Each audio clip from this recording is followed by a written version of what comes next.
Good morning dear students. तो इससे पिछले वाले लेक्चर में हम लोगों ने किसी n कण तंत्र के द्रव्यमान केंद्र की स्थिति को ज्ञात करने का प्रयास किया था और आज हम इस लेक्चर में उस पिंड या निकाय के द्रव्यमान केंद्र के वेग को ज्ञात करेंगे। ठीक है, तो बहुत इजी है। हम लोगों ने क्या देखा था कि जो आपका n कण तंत्र है, ठीक है ना, n कण तंत्र, इसके लिए आपने क्या निकाला था, RCM का मान निकाला था। तो उसी क्रम में हम आगे बढ़ेंगे और इसी n कण तंत्र का जो द्रव्यमान केंद्र है उसका वेग आप किस प्रकार से ज्ञात कर सकते हो, उसके लिए हम एक्सप्रेशन को फाइंड करेंगे और यहां से आपके एक फिजिकल एक्सप्रेशन भी निकल करके आएगा जिसको आपको समझना है। उसका इंप्लीकेशन बहुत इंपॉर्टेंट है। तो आप देखिए, चलो इसको स्टार्ट करते हैं। बहुत ईजी है, कुछ नहीं है, ठीक है ना। और मैं सारा कुछ लिख के करवा रहा हूं तो आपको सुनने समझने नोट्स बनाने में वैसे भी कोई दिक्कत नहीं होगी। और लेक्चर का मैंने पहले कह दिया, हम छोटे छोटे पार्ट में बनाएंगे 15 से 20 मिनट के। अब हो सकता है कुछ लेक्चर बड़े हो जाए, अदरवाइज छोटे छोटे लेक्चर ही चलेंगे, ताकि क्या है, आपको सुनने में समझने में नोट्स बनाने में बहुत आसानी रहे। तो वेग निकालने के लिए क्या करेंगे, पहले आप लिख लीजिए, ठीक है ना। किसी n कण तंत्र के द्रव्यमान केंद्र की स्थिति को निम्न प्रकार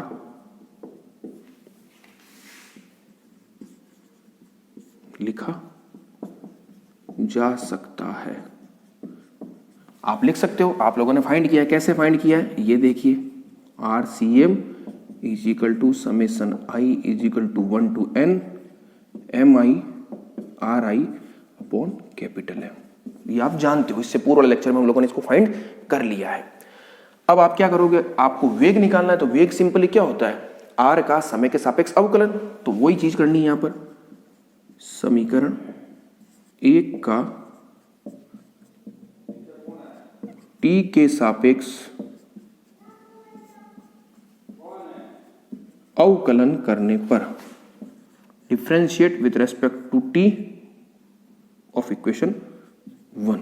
तो कर लेते हैं, चलो। ये हो जाएगा drCM अपॉन dt। ये 1 अपॉन m तो कांस्टेंट है, m तो कांस्टेंट है, निकाय का द्रव्यमान कांस्टेंट है, और d by dt of summation I is equal to 1 to n MI RI। अब ये d बाई dt MI पर भी ऑपरेट होगा और RI पर भी होगा, लेकिन आपको पता है MI क्या है, पहले कण का MI को आप कैसे लिख सकते हो, M1 M2 M3। तो आपका जो पहला कण उसका द्रव्यमान तो नियत ही है, द्रव्यमान नियत, तो dm1 अपॉन dt हो या dm2 अपॉन dt हो या dmn अपॉन dt हो, सबका मान क्या होगा, 0 होगा। तो इसको आप सिंपली कैसे लिख सकते हो, summation m 1 upon m summation I is equal to 1 to n MI DRI upon dt, इस तरह से लिखना है। और DRCM अपॉन dt क्या हो जाएगा, सिंपली VCM हो जाएगा, ठीक है ना। याद रखिए ये d बाई टी इस पर भी, इस पर दोनों पर होगा u इंटू वी, लेकिन dmi अपॉन dt 0 ही होगा आपका।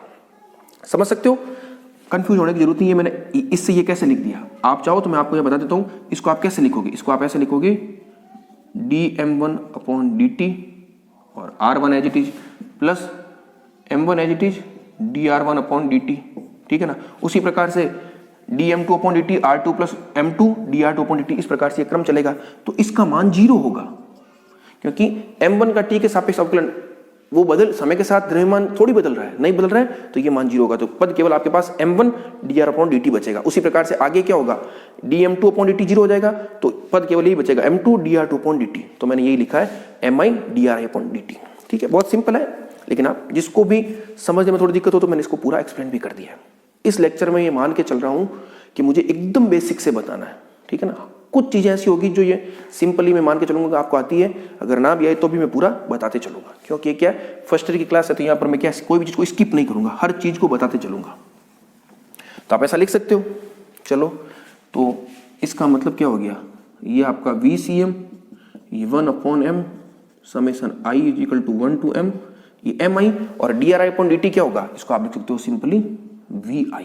तो ये है आपके किसी n कण तंत्र के लिए उसके द्रव्यमान केंद्र का वेग। इस प्रकार से आप वेग को निकाल सकते हो। जहां पर आप ऐसा लिख दीजिए इस एक्सप्रेशन से, जहां आपका VCM क्या है, VCM क्या है, VCM है निकाय के द्रव्यमान केंद्र का वेग। लेकिन याद रखिए इसको आप ऐसे लिखिए, स्थिर निर्देश तंत्र के सापेक्ष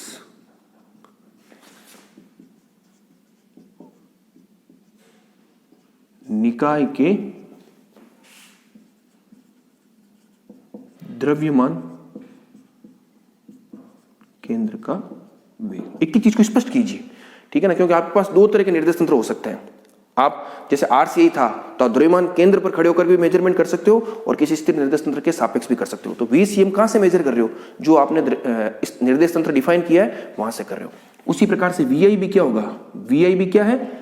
आई वे कण का वेग, और वो भी कहां से है? स्थिर निर्देश तंत्र के सापेक्ष ही है। तो आप इसको भी लिख सकते हो, VI क्या है? स्थिर निर्देश तंत्र के सापेक्ष आई वे कण का वेग। तो ये आपने क्या निकाल लिया? किसी n कण तंत्र के द्रव्यमान केंद्र का वेग। इसको आप नोट कर लीजिए। अब इसको थोड़ा और आगे समझते हैं। इसमें एक दो चीजें और है जो समझने लायक है, इसको आप आराम से नोट कर लीजिए। मैं इसको साफ कर देता हूं। अब देखिए, आप एक चीज ये जानते हो कि आपका जो संवेग होता है उसको आप कैसे लिखते हो? m×v लिखते हो। तो ये जो आपका एक्सप्रेशन है ये वाला MI/VI, तो इसको मैं ऐसा लिख सकता हूं PI = MI/VI। और ये क्या है? ये है आपका आई वे कण का संवेग। आप लिख सकते हो ऐसा, इसको लिख सकते हो MI/VI को क्या लिख सकते हो? आई वे कण का संवेग। तो क्या इस एक्सप्रेशन को मैं ऐसा लिख सकता हूं VCM = 1/m summation I = 1/m PI। ये भी क्या है? निकाय के द्रव्यमान केंद्र के वेग का एक्सप्रेशन है। तो PI क्या हो गया? आई वे कण का वेग। या इसको आप ऐसा भी लिख सकते हो VCM = P1 + P2 + Pn/m। एक ही बात है, मैंने समेशन को क्या कर दिया? ओपन कर दिया। तो ये भी लिख सकते हो आप, ये भी लिख सकते हो। अब इस चीज को हम और देखते हैं। ये जो आपका P1 + P2 और Pn है, इसको अगर मैं कैपिटल P लिख दूं तो ये क्या हो जाएगा? P1 क्या है? पहले कण का रेखीय संवेग। P2 क्या है? दूसरे कण का रेखीय संवेग। Pn क्या है? nवें कण का रेखीय संवेग। तो इन सभी का योग, जिसको मैं कैपिटल P कह रहा हूं, वो क्या हो जाएगा? जो आपका पूरा n कण तंत्र है उसका कुल रेखीय संवेग। तो इसको मैं क्या लिखूंगा? n कण तंत्र का कुल रेखीय संवेग। याद रखिए कुल है, पूरे सिस्टम का है कुल रेखीय संवेग। तो इसको भी आप नोट कर लीजिए। तो यहां से एक एक्सप्रेशन क्या आ जाएगा आपके? यहां से एक एक्सप्रेशन आपके ये भी आ जाएगा। एक एक्सप्रेशन आपके आ गया VCM = P/m। तो ये भी क्या है? निकाय के द्रव्यमान केंद्र के वेग का एक्सप्रेशन है। ये सारे इंपॉर्टेंट है, आप आराम से निकाल सकते हो। या इसको आप ऐसा लिख सकते हो MVCM = P। ये सब एक ही चीज है। तो इस तरह ये चीजें भी आपसे पूछ जाती है, प्रूव VCM = P/m। तो आपको ये सारी चीजें एक्सप्लेन करनी है। जहां कैपिटल P क्या है? n कण तंत्र का कुल रेखीय संवेग है। अब आप लोग एक चीज जानते हो, आप लोगों ने न्यूटन गति का द्वितीय नियम पढ़ा है। वो क्या था कि किसी निकाय पर या किसी भी पिंड पर जो आरोपित बल होता है वो संवेग में परिवर्तन की दर के समानुपाती होता है। ठीक है, तो आप क्या जानते हो? जो आपका F होता है किसी भी सिस्टम पर, वो क्या होता है? dP/dt होता है। ये आप जानते हो किससे? न्यूटन गति के द्वितीय नियम से। तो अब देखिए, मैं एक चीज कहूं, और ये F क्या है? आरोपित बल। यदि निकाय पर आरोपित बल शून्य हो, यानी निकाय पर कोई भी बल आरोपित नहीं हो रहा हो, तो उस स्थिति में क्या होगा? F0 होगा तो dP/dt 0 होगा, और dP/dt 0 है तो P क्या हो जाएगा? कांस्टेंट हो जाएगा। ठीक है, तो उस चीज को भी आप नोट कीजिए। इससे एक नया एक्सप्रेशन निकल करके आएगा, वो भी आपके काम का है। मैं यहां लिख देता हूं। ये सब आपने उतार लिया, अब आगे बढ़ते हैं।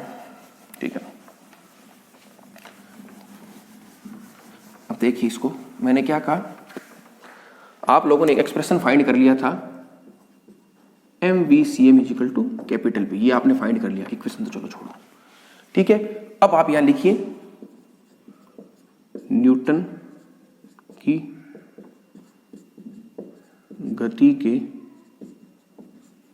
द्वितीय नियम से आप क्या लिख सकते हो, F = dp/dt। लैंग्वेज आप जानते हो, जहां F क्या है, पिंड पर आरोपित बल, आप लिख दीजिए जहां कैपिटल F तंत्र या पिंड या निकाय, कुछ भी कहिए, तंत्र या पिंड पर आरोपित बाह्य बल, ठीक है ना, जो बल आरोपित कर रहे हो वो उस पिंड के संवेग में परिवर्तन की दर के बराबर होता है, ठीक है। अब आप देखिए, मैं एक कंडीशन लिख रहा हूं, यदि F = 0, अर्थात पिंड पर बाह्य बल 0 हो, तब आप क्या लिख सकते हो, तब आप लिख सकते हो dp/dt = 0। इस इक्वेशन से लिख सकते हो, यदि F को मैंने 0 कह दिया, यानी पिंड पर कोई प्रकार का या किसी भी प्रकार का बाह्य बल नहीं लग रहा है, तो उस स्थिति में उस पिंड में संवेग में परिवर्तन की दर क्या होगी, 0 होगी। और किसी भी राशि का समय के सापेक्ष अगर अवकलन 0 है तो वो राशि कैसी होगी, कांस्टेंट होगी। तो इससे आप क्या लिख सकते हो, इससे निष्कर्ष हो गया P = कांस्टेंट। ये बहुत इंपॉर्टेंट है, और ये कब आएगा, जब F = 0 होगा। और चूंकि P = कांस्टेंट है, तो ये जो इक्वेशन आपने फाइंड की थी MVCM = P, तो M कैपिटल M तो वैसे भी कांस्टेंट होता है, निकाय का कुल द्रव्यमान वैसे भी कांस्टेंट है। P आपके कांस्टेंट निकाल लिया, किस कंडीशन से, F = 0 से, तो उस स्थिति में VCM भी क्या होगा, कांस्टेंट होगा। तो आप ऐसा लिख सकते हो,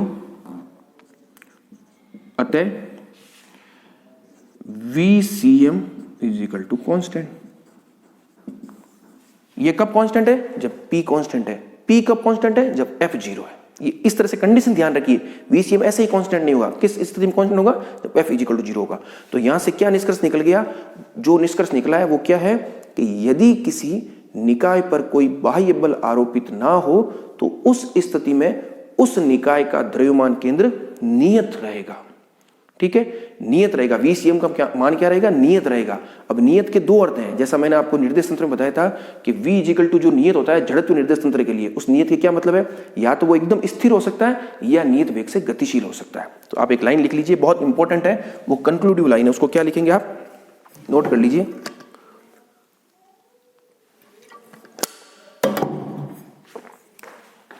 इन तीनों कंडीशन को साथ मिलाकर मैं क्या लिख सकता हूं, स्पष्ट है कि यदि किसी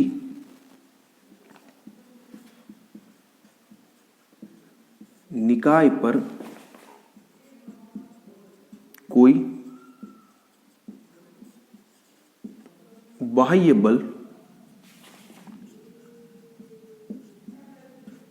आरोपित ना हो, तब निकाय के द्रव्यमान केंद्र का वेग नियत होगा, ठीक है, निकाय के द्रव्यमान केंद्र का वेग नियत होगा। अब नियत हो गया, नियत का मतलब ही क्या है, स्थिर वेग से गतिशील भी हो सकता है वो, आप इस चीज को समझ सकते हो। स्पष्ट है कि यदि किसी निकाय पर कोई बाह्य बल आरोपित ना हो, तो निकाय के द्रव्यमान केंद्र का वेग नियत होगा, अर्थात द्रव्यमान केंद्र नियत वेग से गतिशील होगा। अब द्रव्यमान केंद्र के वेग के नियत होने का मतलब ऐसा नहीं वो स्थिर है, वो स्थिर भी हो सकता है। यानी V = कांस्टेंट का मतलब क्या है, V का मान 0 भी हो सकता है, 1 भी हो सकता है, 2 भी हो सकता है, कुछ भी हो सकता है, लेकिन थ्रू आउट द टाइम आप किसी भी क्षण चले जाइए, उसका जो मान है वो सेम रहेगा। यदि मान लो किसी क्षण V का मान सपोज करो 1 मीटर/सेकंड है, तो चाहे आप T = T1 पर बात कीजिए, चाहे T = T2 पर बात कीजिए, T = 3 पर बात कीजिए, कहीं पर बात कीजिए, उस निकाय के द्रव्यमान केंद्र का वेग क्या रहेगा, हमेशा 1 मीटर/सेकंड ही रहेगा। तो नियत का मतलब क्या हो सकता है, वो 0 भी हो सकता है और कुछ भी हो सकता है, लेकिन जो भी होगा वो पूरे समय के दौरान वही रहेगा। तो आप इस चीज को समझ सकते हो, ठीक है। तो ये आपके क्या था, किसी n कण तंत्र के द्रव्यमान केंद्र के वेग को आपने निकाला। एक्सप्रेशन बिल्कुल सिंपल था। उसके अलावा हमने संवेग से भी जोड़ करके देख लिया और फिर इस कंडीशन को हमने अप्लाई किया कि यदि कोई बाह्य बल आरोपित ना हो रहा है तो उस स्थिति में P क्या होगा, कांस्टेंट होगा। P अगर कांस्टेंट है तो VCM कांस्टेंट होगा। अब याद रखिए ये बहुत इंपॉर्टेंट है, इस लाइन के इस चीज को आप पूरे को क्या कर लीजिए, स्टार लगा लीजिए, स्टार लगा लीजिए। और याद रखिए अभी थोड़ी देर बाद का मतलब क्या होगा, जो आने वाले 2-3 लेक्चर होंगे वहां पर जब मैं आपको एक और टॉपिक पढ़ाऊंगा, इंपॉर्टेंट है वो टॉपिक होगा द्रव्यमान केंद्र निर्देश तंत्र। वो क्या है वो बाद में आ जाएगा, तो वहां पर ये पूरा का पूरा कॉन्सेप्ट काम आएगा। तो आप स्टार लगा लीजिए और स्टार लगा करके साइड में लिख लीजिए समझने के लिए, द्रव्यमान केंद्र निर्देश तंत्र। इसका मतलब क्या है कि जब ये टॉपिक पढ़ोगे तो वहां पर इस कॉन्सेप्ट का यूज होगा, ठीक है ना। ये इस तरह की चीजें क्या होती है, स्मार्ट स्टडी होती है। मैं साथ साथ आपको बताता चलूंगा कि कौन सी चीज कहां काम आने वाली है ताकि आप सीधा रेफर कर सको, ठीक है। अभी ये पता नहीं चलेगा, वो जब आएगा तब पता चलेगा, लेकिन इस चीज का यूज होगा। ओके, तो इस लेक्चर को मैं यही समाप्त करता हूं। अब अगले लेक्चर में हम लोग क्या करेंगे, द्रव्यमान केंद्र के त्वरण को समझने का प्रयास करेंगे, और त्वरण को समझेंगे तो वहां पर भी हम कोई स्पेशल कंडीशन जो होगी उसको फाइंड करेंगे। Thank you.